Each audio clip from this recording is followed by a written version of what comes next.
Hi friends, எல்லாரும் எப்படி இருக்கீங்க? வாங்க, இன்னைக்கு நம்ம ஒரு டேஸ்டியான, ஈஸியான, ஹெல்தியான பிரண்டை சட்னி பார்க்கலாம். சரிங்களா? ஸோ இதுதான் பிரண்டை. நம்ம கிராமத்தில் இருக்கவங்களுக்கு இல்லை அவுட்டரில் இருக்கவங்களுக்குலாம் தெரியும் இதுதான் பிரண்டை. ஸோ இது இப்போ பார்த்தீங்கன்னா மார்க்கெட்டில் இல்லை நம்மளுக்கு கீரை கொண்டு வருவாங்கல்ல, அவங்கக்கிட்ட சொல்லி வச்சோன்னா இது அவங்க எடுத்துகிட்டு வந்து கொடுப்பாங்க. ஒரு கட்டு இருக்கும். ஒரு கட்டு 10 ரூபா தான். ஆனால் நீங்கள் வாங்கி வச்சிங்கன்னா ஒரு வாரத்திலேயே நான் ஒரு வாரம் ஃபுல்லாக கூட நீங்கள் செஞ்சு சாப்பிட்லாம். அந்த அளவுக்கு நிறைய குவான்டிட்டி கிடைக்கும். எப்பயுமே நம்ம ஊரில் ஹெல்த்தியானது எல்லாமே ரொம்ப சீப்பாக தான் கிடைக்கும். அதில் ஒன்று பார்த்திங்கன்னா இந்த பிரண்டை. ஸோ நீங்கள் சொல்லி வச்சு வாங்குறீங்கல்ல, அதில் ஒரு கட்டு நிறைய கொடுப்பாங்க. அதில் ஒரே ஒரு பிரண்டை மட்டும் எடுத்து உங்கள் வீட்டில் மண்ணிலையோ இல்லை தொட்டிலையோ இல்லை வேறு ஏதாவது உங்களுக்கு வேஸ்டான பாக்ஸ் ஏதாவது இருந்தால் அதில் மண் கொட்டி இதை ஊனி, இந்த பீஸை இப்படி ஊனி வச்சிங்கனாலே போதும். ஒரு 4-5 டேஸ் கழிச்சு பார்த்தீங்கன்னா இதுலேருந்து புதுசாக முளைக்க ஆரம்பிச்சிடும் செடி. ஸோ நம்ம இது அடிக்கடி ஒரு வாட்டி நம்ம யார்கிட்டயா சொல்லி வச்சு வாங்கினாலே போதும். நெக்ஸ்ட் டைம்லாம் நம்ம ஒரே ஒரு இந்த மாதிரி பிரண்டையை ஊனினாலே நம்ம வீட்லேயே நமக்கு தேவையான பிரண்டை கிடச்சிரும். இப்போ இந்த பிரண்டை பார்த்தீங்கன்னா எதுக்கு ரொம்ப பயனுள்ளது அப்படின்னு கேட்டிங்கன்னா, கை கால் மூட்டு வலி, அப்புறம் டைஜஷன் ப்ராப்ளம் இருந்தால் சாப்பிட்லாம். சில பேர் பசிக்கவே இல்லை மந்தமாக இருக்கும்பாங்க, அவங்க சாப்பிட்லாம்.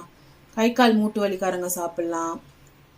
அதுக்கப்புறம் இன்னும் நிறைய பிரண்டையோட நல்ல குணங்கள் இருக்குது. நமக்கு இவ்வளோ தெரிஞ்சாலும் நம்ம இதை அடிக்கடி பண்ணுறதில்ல. ஸோ நம்ம இப்போ இந்த ஈஸியான பிரண்டை சட்னி எப்படின்னு நான் சொல்லித்தரேன். இது உங்கள் வீட்டில் ட்ரை பண்ணுங்கள். ஆனால் பிரண்டையோட ஒரே ஒரு ட்ராபேக் என்னன்னு பார்த்தீங்கன்னா, இது ரொம்ப உடம்புக்கு சூடு.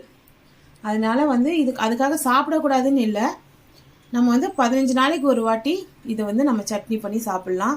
ரொம்ப டேஸ்ட்டாகவும் இருக்கும், ஹெல்த் பெனிஃபிட்டும் ஜாஸ்தி. ஸோ எனக்கு தெரிஞ்ச ஹெல்த் பெனிஃபிட் நான் சொல்லியிருக்கேன்.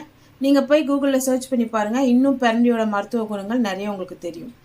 ஸோ இப்போ இந்த பிரண்டை இந்த ஒரு ஸ்டிக்கு இதை எப்படி நான் க்ளீன் பண்ணணும்னு சொல்கிறேன் பாருங்கள். ஒன்றுமே கிடையாது. இதை குட்டி குட்டியாக 1 இன்ச்சு பீஸ்க்கு இப்படி நீங்கள் உடைச்சிங்கன்னா, இதுலேருந்து இப்படி பண்ணிங்கன்னா இது மட்டும் தனியாக வந்துடும். ஸோ இதுதான் பிரண்டைக்காய். இதை நம்ம தண்ணியில் போட்டுக்கலாம். ஸோ இது நார். இந்த நாரோடு அடைச்சோன்னு வைங்களேன், நமக்கு சாப்பிடும் போது டிஸ்டர்பன்ஸாக இருக்கும்.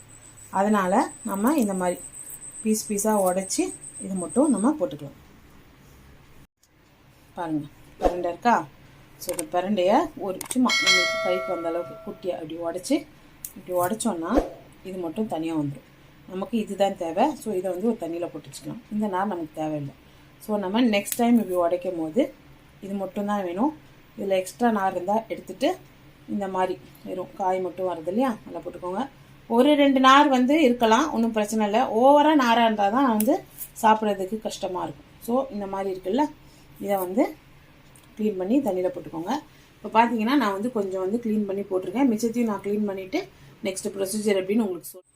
இந்த பிரண்டை க்ளீன் பண்ணும் போது சில பிரண்டை பார்த்தீங்கன்னு வச்சுக்கோங்களேன், கை அரிக்கும்.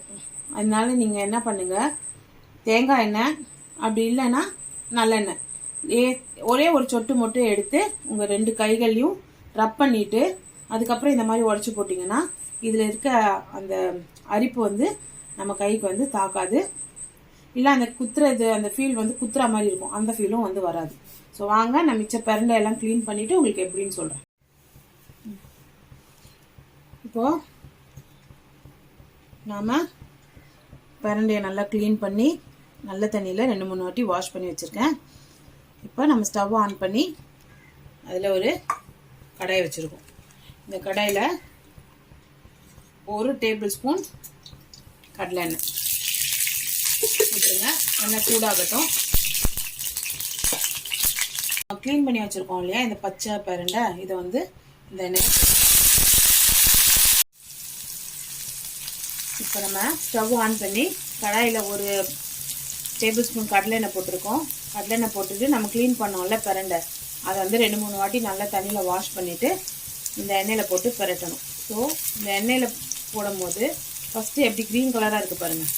ஆனால் எண்ணெயில் ஃப்ரை ஆக அதோட கலர் பாருங்கள் லைட் க்ரீனாக மாறும். ஸோ மொத்தமாக இது நல்லா ஒரு ப்ரௌனிஷ் க்ரீன் அந்த இது இருக்குது பார்த்தீங்களா, இந்த மாதிரி ஆகிற மாதிரி எல்லாமே ஆற வரைக்கும் நம்ம இது பரட்டி எடுத்துக்கலாம். இப்போ பாருங்கள், போட்டேன் பிரண்டை எல்லாம் எண்ணெயில் நல்லா ரோஸ்ட் ஆகிட்டு நம்ம போட்ட கலர்லேருந்து நல்லாவே வந்து கலர் மாறி இருக்கு. ஸோ இப்போ நம்ம இதை இன்னொரு கிண்ணத்தில் மாற்றி வச்சிடலாம். இப்போ நம்ம வதக்கின பிரண்டையை தனியாக ஒரு கிண்ணத்தில் எடுத்து வச்சிட்டோம். இப்போ நம்ம பிரண்டை வறுத்தோம் இல்லையா, 1 டேபிள் ஸ்பூன் கடலை எண்ணெய் போட்டு, அந்த எண்ணெயை எவ்வளோ இருக்குது பாருங்கள்.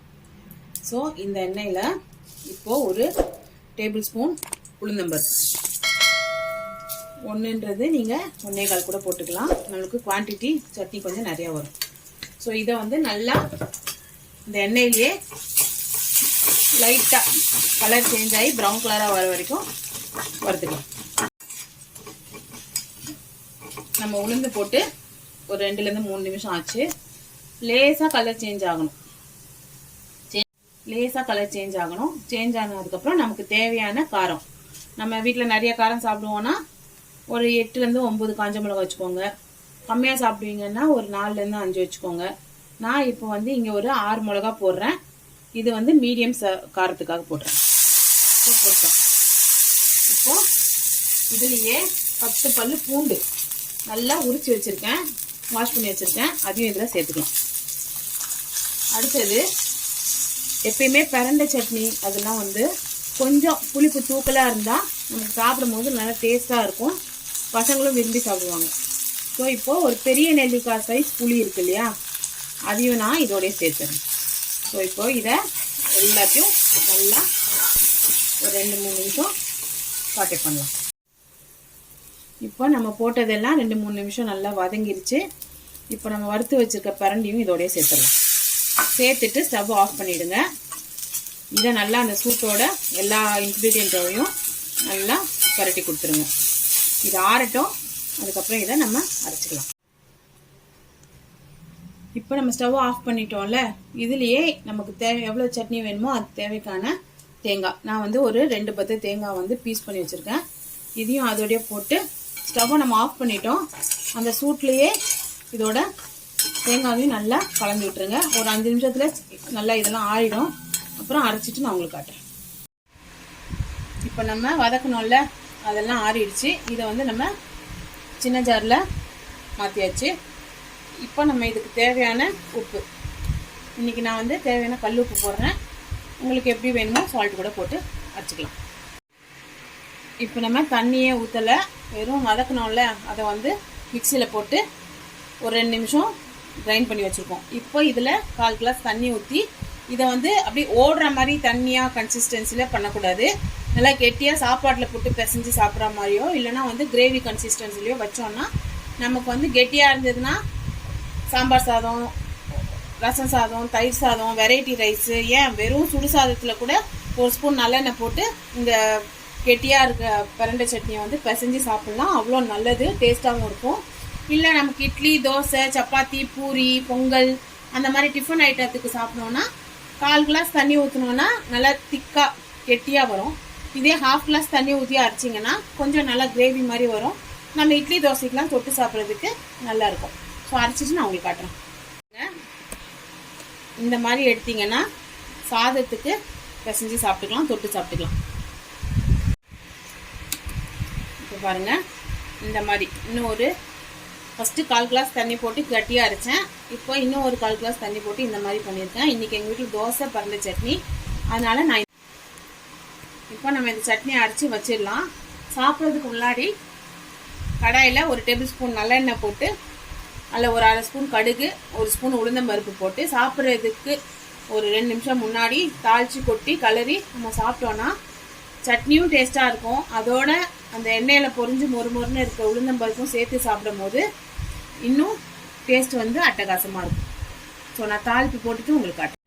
வாங்க இப்போ நம்ம சட்னிக்கு தாளிப்பு போட்டுடலாம். நான் கடாய் வச்சு அதில் 1 டேபிள் ஸ்பூன் நல்லெண்ணெய் போட்டிருக்கேன். எண்ணெய் சூடாயிடுச்சு. இதில் 1 ஸ்பூன் உளுந்து போட்டுக்கிறேன்,